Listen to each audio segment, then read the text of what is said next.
Matt Smith. I'm the chair of the State Council of Educator Evaluation. And I want to thank everybody, Chairman Schaefer, Commissioner Hammond, for this opportunity to reiterate a few points which we've delineated in detail in our letters. And based on today's conversation, we'd be happy to support any continuing questions or debate by the board on this issue.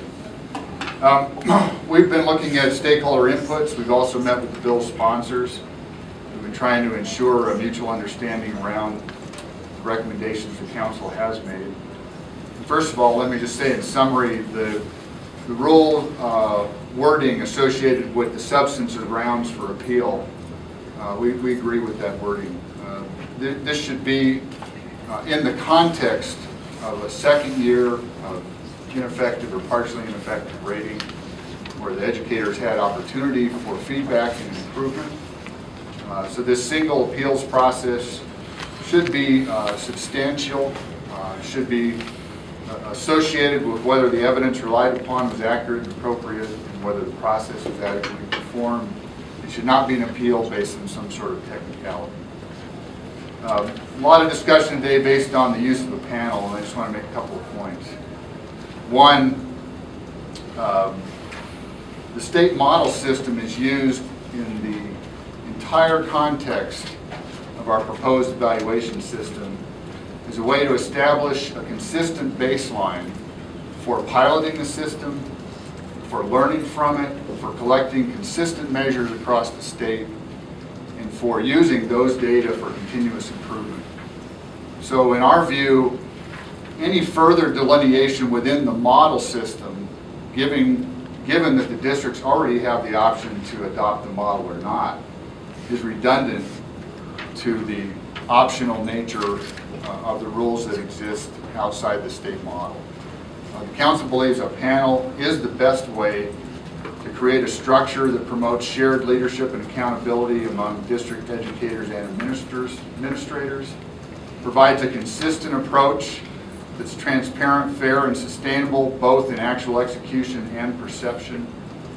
And panels have been successfully demonstrated not only nationally but locally in JEFCO and DUDCO. And in JEFCO, the panel is actually used to determine employment status, not just evaluation rating. One of the options, and I use this just to illustrate where I'd like to see the thinking go, several small districts could get together to produce a panel that meets the state model criteria and share that panel among the districts. Many of the things that are brought up as panel issues are actually issues even for individuals involved in the appeals process. How do you have a fair process by involving people who weren't directly participating in the educator's evaluation process? How do you get administrators and educators both involved so that there's a perceived fair assessment as well as actual? And how do you do all of that without disturbing the final authority, which is the superintendent of the district? So we believe this is executable. We believe it fits many of the core principles of the statewide evaluation system. And there are three primary ones. One is shared accountability and collaboration. One is continuous improvement. And the third is system coherency and the holistic nature of its architecture. And I think one of the things we're delving into here is the over-focus on one singular element. And as we do that, we're all human. We tend to lose the larger context and the fact that there is a lot of optionality, if you will, built into the difference between the legislative demanded rules and the state model system, which is to allow us to maximize piloting, learning, consistency, and continuous improvement as we implement this whole system. So I want to thank you guys.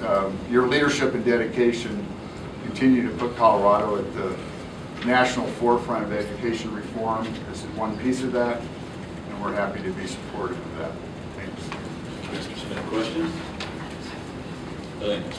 Mr. Smith, thank you.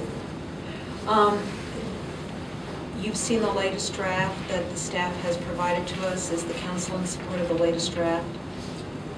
In general, I would say yes.